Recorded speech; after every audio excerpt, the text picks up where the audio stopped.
Plan Sofia gives us, for the first time, is the communications flow between the High Command, their commanders, and down to the patrols on the ground moving from village to village during the height of the Guatemalan military's scorched earth campaigns. In this summary of the 4th patrol, it says, another person without identification who came up as the patrol was passing with his arms in the air was eliminated. All of a sudden, we are reading the voice of the military. We are reading firsthand how they did this. Pero si la agarra desde aquí se va a volar todo este barranco que está aquí enfrente. Mejor nos vamos abajo. So the order for the sweep takes place. The commanders react by assembling the troops, and the troops on the ground carry out the orders. And they burn villages, and they kill civilians. Como presidente, yo te aseguro que no es el ejército. Pero si tú le crees a los guerrilleros dirán que es el ejército. Es que a mí me vienen a decir, y vieras que cómo se enojan conmigo. Pero es que diga usted la verdad. ¿Cómo no? ¿Qué verdad quieres que te diga? La mía, yo no tengo ninguna información. Y aún más, tengo prohibido terminantemente que hagan operativos de esa naturaleza. Y no lo pueden hacer. No nos conviene hacerlo. Estamos en un cambio de actitud. Y el valor nuestro está en nuestra capacidad de poder responder a las acciones de mando. Eso es lo más importante. El ejército está en capacidad de reaccionar, porque si yo no puedo controlar al ejército, entonces, ¿qué estoy haciendo aquí?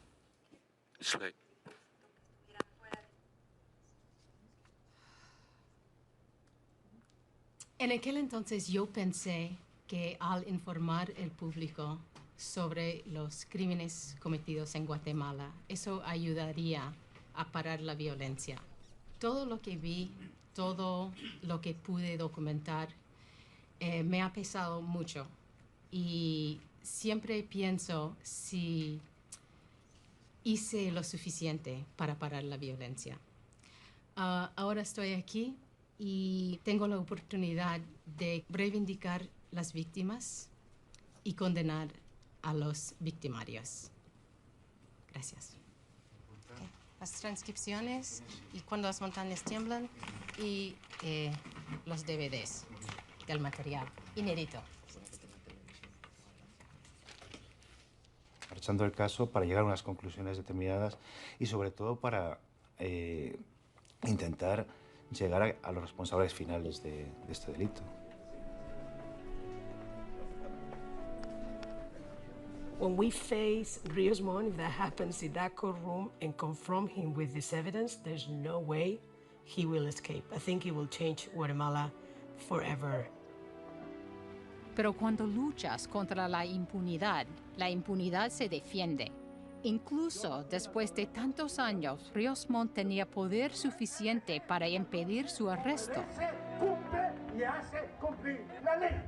La Corte Constitucional de Guatemala bloqueó la orden de captura. Si Rios Montt no comparecía ante la Corte Española, no podría haber juicio. Cuando se nos negó la posibilidad de la extradición fue bastante frustrante para todo el equipo que trabajaba en CalDH.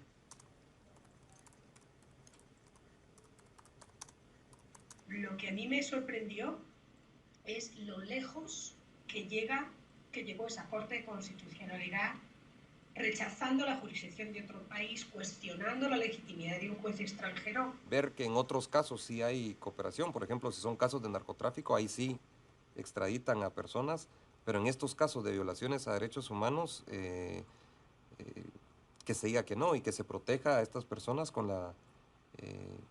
no poder ser extraditados a España, ¿no? Por toda la impunidad que rodea al general Rios Montt, se ponga tan mal a un país entero frente al mundo solo por proteger a este personaje, ¿no? When I think about defendants, I get really angry because it's sort of like, I get really pissed there's really nothing you can do to really take away the privileges from the privileged people.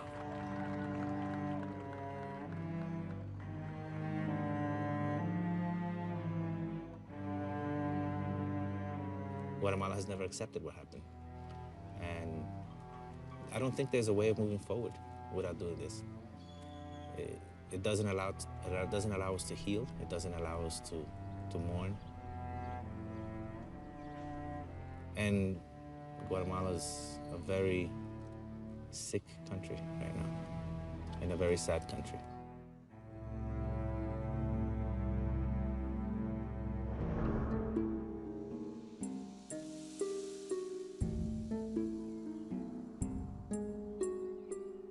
Cuando el caso español se bloqueó, sentí que todo se había perdido. ¿Será que hacer justicia es un sueño imposible?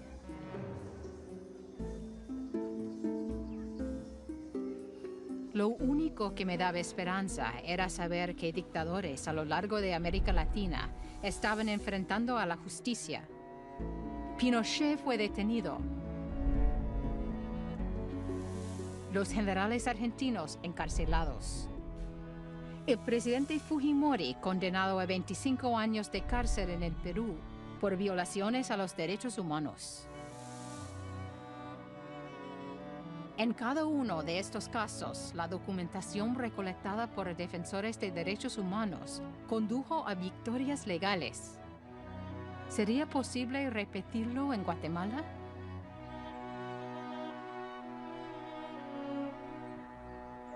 Yo sabía que tenía que seguir filmando.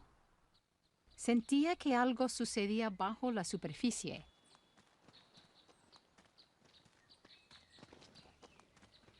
Antonio, después del revés en España, ¿todavía crees que vamos a condenar a Ríos Montt?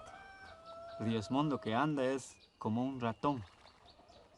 Un gato va atrás y el ratón busca la forma como esconderse.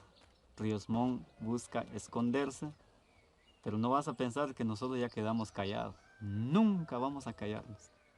Ríos Montt quiere callarnos, pero no puede. Lo que hace es esconderse, porque ya no tiene salida.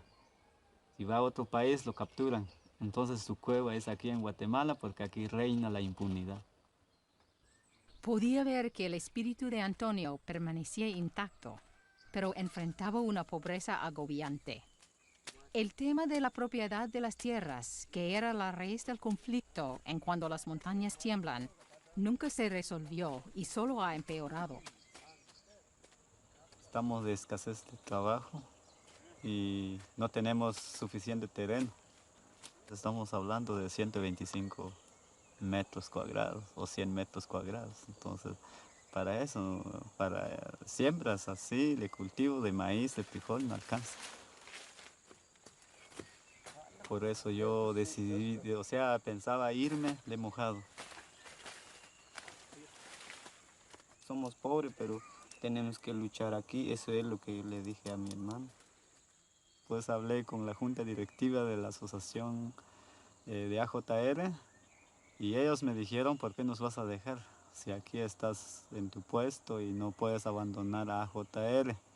Y aunque no estás en este puesto, siempre y cuando te queremos aquí en las reuniones. Y tu lucha, ¿quién va a luchar? ¿Quién es el que va a hablar por tu pueblo? Allí tomé la decisión, mejor no me voy. Mi nombre tiene un significativo. Antonio quiere decir, es el que enfrenta con el enemigo.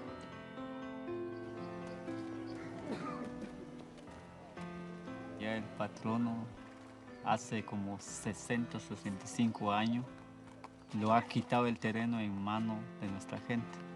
Entonces, donde hacen sus embalses, donde ponen sus turbinas, es de la finca. Y si nosotros luchamos en contra de esto, se amparan, no es en su terreno de la comunidad, es en la finca. Llegamos con la conclusión, ahí está la hidroeléctrica. Donde hubo masacre, ahí están. Donde hay explotación de minas, allí donde mataron tanta gente.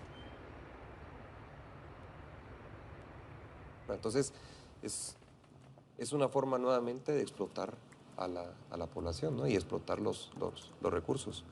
Las condiciones de la población continúan en extrema pobreza y tampoco es una solución para ellos la creación de estos proyectos, ¿no?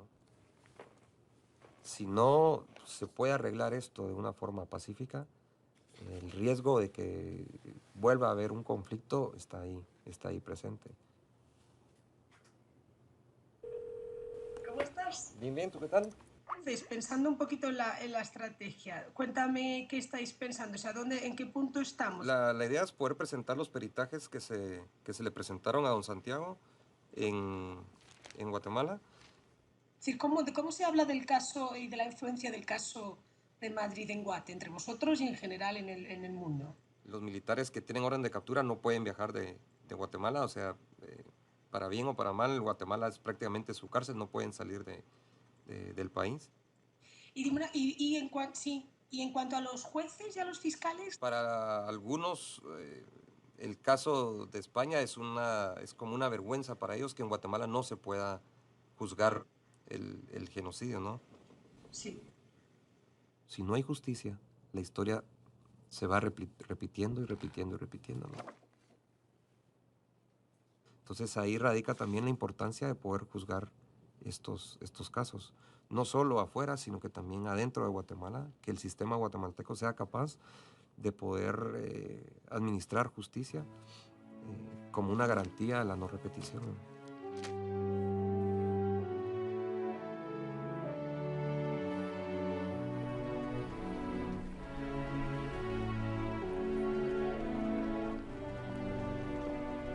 I think what we started here is a process that is now fueled by thousands and thousands of families, and who are not going to be scared anymore, and who are not going to be pushed into being quiet anymore. They just won't take it.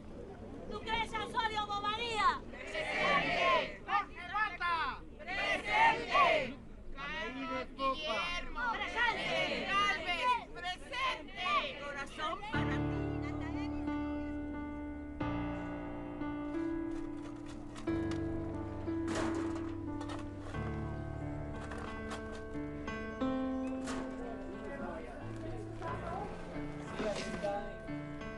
My family left here in 1980. It was Thanksgiving, I think, when we got to New York. And it was probably one of the worst days of my life. Everyone was happy there, but I was miserable. Miserable because we didn't know if we would come back. Miserable because I just felt like I was ripped out. But, you know, my father had gotten some death threat letters. And although he didn't want to go, everyone else that he knew was being killed all around him. And after that, we left, and we went to the Bronx.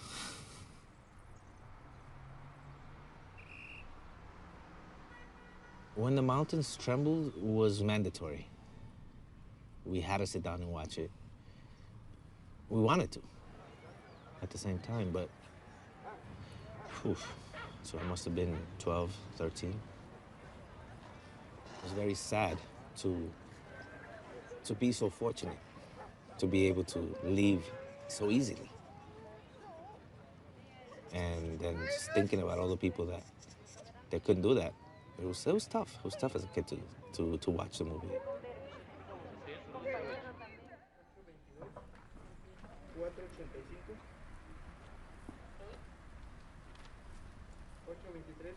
Most people here work here because they know the power of change that this work has. In other words, they know that if they do our work, their work properly, our work properly, then eventually it could lead to giving a body back to a family member, and it can change their entire life. And if we do that enough times, eventually we'll be able to change society as a whole.